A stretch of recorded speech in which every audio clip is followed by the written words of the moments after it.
Boom! We are back with War 8.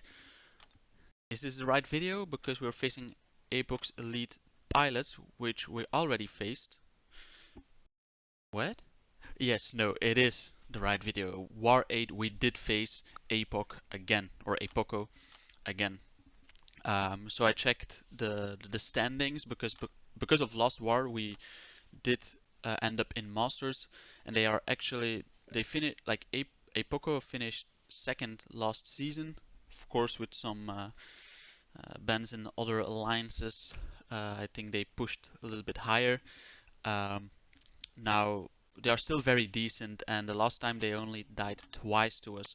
And we are a top 20 AQ alliance. Not really like a master alliance, but our defense is pretty strong, I would say. So yeah, we know they are very good.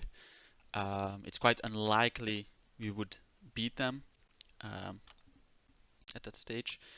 But yeah, this is also the first war where I'm not using Omega Red.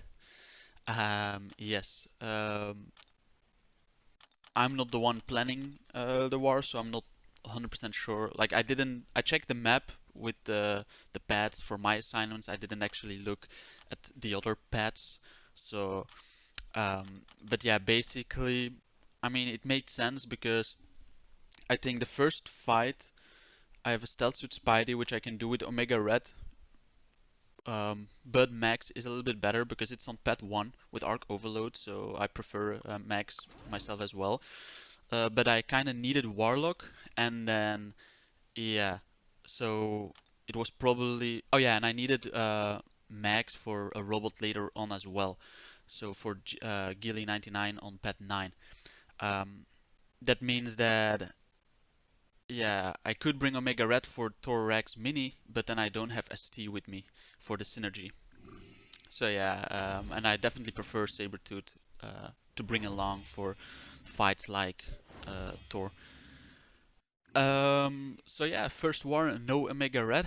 Um, so yeah,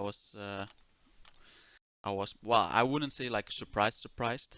Um, But of course I have to like play a little bit different, do less reparries and stuff, like less turtling up myself, because that's actually what I do. I turtle up myself, which I like that playstyle actually because it feels very safe. Next war, or like war 9, is already done when I'm recording this, so um, I can let you know that I have Omega Red back then. I think I did all the fights I did with Omega Red were pretty solid. Um, but yeah, we're like the typical Omega Red style of play. And in this war, I had to kind of play a little different. So yeah, as you saw this first fight, he is unblockable, but at the start because of the regen. But you can intercept him from his medium, because most champs with a double medium on their first medium, you can actually counter. Like Domino is the classic one that you know that, well, that most people I assume know, that you can like dash back with your own medium, and with your, yeah, you dash back and then you intercept with your own medium, and it also counts as an intercept. That's also something like nice to know, I guess. Um, but yeah, I did an SP1 hoping it would finish him. It didn't, but that's not the end of the world. I have 2 fights with Magneto, so and he also didn't trigger Arc Overload again because of the 70% ability extra reduction. So fairly straightforward fight. You just can't be hit when he's unblockable with that first regen, or when he would trigger it again. You have to be careful for that. But that's something I would give as a tip, like you can intercept him. So early on, instead of being cornered while he's unblockable, you can actually intercept him to create some space. Of course, you have to be careful with his evade. That's also, I think, why they place him there. And then the second fight, Manting on Masochism. Of course, he's immune to armor break, so I knew that it would be a fairly slow fight. Also in the first fight you saw a freeze at the start. Luckily I didn't get hit there because that was straight at the start. Here there were some freezes. Yeah, here he also got a hit in. it didn't feel that great this war. I mean, like yeah, with the lag. Um, and I know maybe I mention it like every goddamn war, but honestly, War 9, I had way less problems. Well, I think I remember, because sometimes you don't feel it straight away in the wars when doing them, which is good. But of course, the freeze you will notice, right? But some I also forget just afterwards, because of course now I'm recording this on the 7th. Um, so yeah, this is 3 days later, 4 days even. This is on the 4th or the 3rd. I don't know. Um, but yeah, it's just a slow fight, but straightforward, safe. Um, just parry a lot and whatever. And then I kinda didn't see that I had that eye hook fight with Warlock, because that also was a thing. I was kinda considering bringing Omega Red instead of Warlock actually, and then I could bring Sabretooth um, instead of Eyebomb. But uh, but yeah, then I saw that I had this node. Well, actually, I didn't see. I didn't see that, but what I did see was that on Note 55, the mini, there was also like a Warlock user. So for a Warlock there, so that okay, then I have then I have two fights with Warlock, but I actually have three here, and this was well, here was Warlock. Warlock was for this needed, so I'm glad I trusted the officers assigning instead of doing my own thing. Um, and yeah, so because this is on encroaching stun, I threw the SP1 when the timer was out because he was like kind of playing passive and he also not really throwing his specials like immediately, or my baiting is kind of off. In general, I do feel my baiting is a little bit off because I'm using Omega Red, like I'm doing less hits, I'm doing those reparries. So often also, when baiting specials, I need to be careful that I don't parry. So that's on stun immune fights, very careful. Now here, I do want to mention that here, he's unblockable, right? I think it's here, here's the unblockable. He heals and he becomes unblockable again. So here I had to, because of encroaching stun, with my special one. But that's holy shit, because now, okay, he gets his regen phase actually again, and he dies from the degen, and he didn't counter me after throwing my special one. But that's, yeah, that's a bug, that he becomes unblockable, and he regens again, or he regens, um, for, I think that was even less than a second, because normally he regens like all his stored rage or whatever it's called, into into how do you call it? Um, yeah, like a regen, but it's a 1 second regen, and that felt like that was way like that was a 0.2 second regen, and he became unblockable straight again. So that was, I guess, kind of scary because encroaching stun time was off. Now here, this is way later in the fight. You see only 2 hours left. Um, well, I say way later. Of course, it is the next day because this is, or did I? Oh no, I Hulk I did in the morning. So that was also the day after, but this was a little bit later because actually the first Magneto fight on Pet 9 wasn't for me.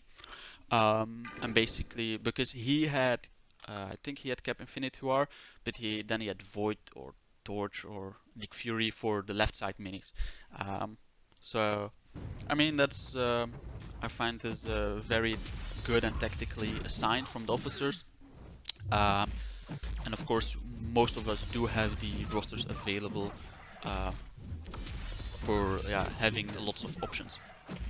And we also don't need backup that often. Um, so yeah, this fight, yeah, she became stun immune kinda, but you can stun her, well, technically, but then she reflects a stun on you, so you don't want to do that. Even though I assume the stun reflect uh, can fail because of your ability accuracy reduction with Magneto. Here I kinda got like, it felt like a block break almost. I think I did let go of my block. I'm not sure why. Um, yeah, really, I actually don't know why. I think I wanted the dex. So this is not the most clean fight, I would say, but I knew that I needed one SP3 basically, but I did want to bait the SP2, But then I saw, oh, okay, she gives me an opportunity to get 33 prowesses instead of 19. So then I knew, yeah, she should be KO, which she was in the first hit. So maybe 19 prowesses would have been fine as well. This is on Protect, so it's not. So if it's on Bulwark, then Gilly would be immune to Armor Break, and then SP3 would do way less damage. Because why does Magneto do so much damage against robots? Is because he applies armor breaks instead of bleeds, and that applies on his SP3 damage. Um, so yeah. So against like bleed immune champions, he also often does quite a lot of damage. It's not only against robots. So here it's the Thor fight. I've done plenty with Omega Red. So this is the first time I'm using iBomb. I did put some SIGs in. I think I showed it at the start as well. I did put some SIGs in. There were some expiring, so I thought, yeah, why not throw them into a immortal abomination? Um, because yeah, I'm not focusing on 5 stars anymore. So the 6 stones I can give to champs that maybe are, well, less needing of it. But yeah, here basically you want to get that poison off, and then you can parry, and that's actually better than Omega Red because now the node, it didn't used to be, but now it's actually a stun vulnerability. So now I can parry. My damage while he's stunned will be way more. I still did play it safe while, let's say, his shield was down, but the shield would go off or would go back on off cooldown. I mean, I didn't parry him before because I was thinking, wait, does he still reflect it when he's stunned and the shield will go off cooldown? Because yeah, most champs I played like Killmonger thing with Omega Red most often. I did play it stun immune, so I wasn't sure about that. But yeah, then here I'm timing my specials. Preferably you want to do special 2s.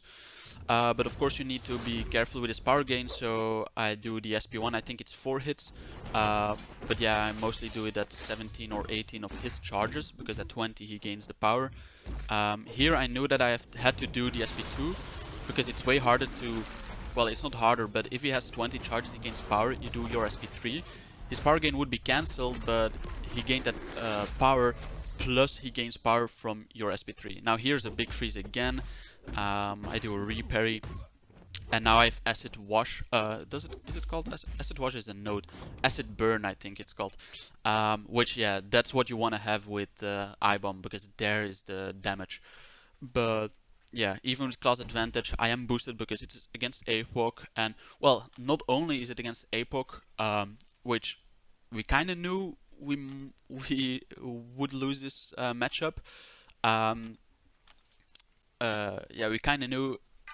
Again, we had no deaths so far, so we could have a back-to-back zero death PG war. So that's still something we kind of want to achieve, or we are aiming for. In theory, we are aiming for that every war, right? But it's still nice to have. And yeah, at the end you will see the scores. I can tell you APOC did win. But they died way more than 2 times compared to last time, and I think we also died less.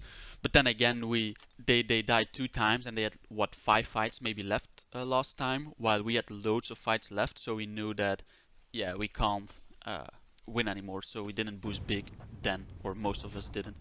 So yeah, this Warlock fight. Basically, I was waiting for the White Max pre-fight, so you ignore Limber. Robot versus robot. Oh yeah, it doesn't matter that he's a robot, but basically against Warlock, you don't want willpower, or you don't want regen from your abilities or whatever. And yeah, robot isn't affected by willpower, or he doesn't heal by willpower. Um, so yeah, he's generically a good counter. Of course, you don't want champions that rely on, let's say, a magic, even without willpower, maybe even without limbo and unduped. Well, without the dupe, without limbo on the bars of powers, you still gain limbo from activating a special. But you don't want to use champs that rely on, let's say, a specific chance to trigger something, even though I think it's defensive ability accuracy, but that's what I mean. You don't want champs that you want to trigger stuff, let's say on your parry or whatever, because that can fail with the infections of Warlock. And yeah, basically I'm spamming SP2s. I didn't need to do SP3s to top me off because this is my last fight. It triggered protection here. I don't need to intercept because it was very low and it was my last fight. So even if my damage was reduced, then that didn't really matter.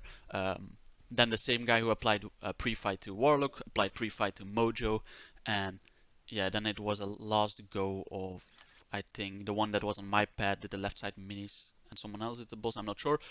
But as you can see, we did achieve that deathless war yet again. Well, actually here you see we have 45 attacker kills, 0 deaths, but the last 5 were also uh, yeah, deathless. So that was awesome, back to back. Um, but we did lose against APOC, but in the end it was 12-8, I think. Yeah, you will see the screenshot here. So yeah, it ended 10-14. Um, so yeah, we both actually died twice at the end. Both alliances, not RBG though. So we still have a chance to have a back-to-back, two-back deathless war, but that we'll see in the next video. Still great performance of the entire alliance. Only 14 deaths against APOCO is very good against a master tier alliance. And yeah, we still have a chance ourselves to get masters. And of course, we are all hoping to get that. Um, even if we don't get it, I think we can all be happy about our like the entire performance of the alliance. But of course, it will be a little bit sour if we miss out because yeah, I think this season we definitely improved quite a lot. And with only 3 wars to go, because War 9 is already over for us, with only 3 wars to go, it's looking good, but at the same time also scary because it's not, let's say, 2 wars and we need to win one and we can lose one. No, we have 3 wars. Preferably, we need to win 2. And if you lose one, then that should be fine. We are still in tier 1 as well because that's, I think, that has the biggest impact on us getting it or not. If we would fall out, then then the race is off, I would say. But we are still in tier 1 with the last 3 remaining. Um, so yeah, let's hope on the best, and probably we'll make a rewards video as well to end the season. But first, the focus is on the last 3 wars. See you in those videos. Bye.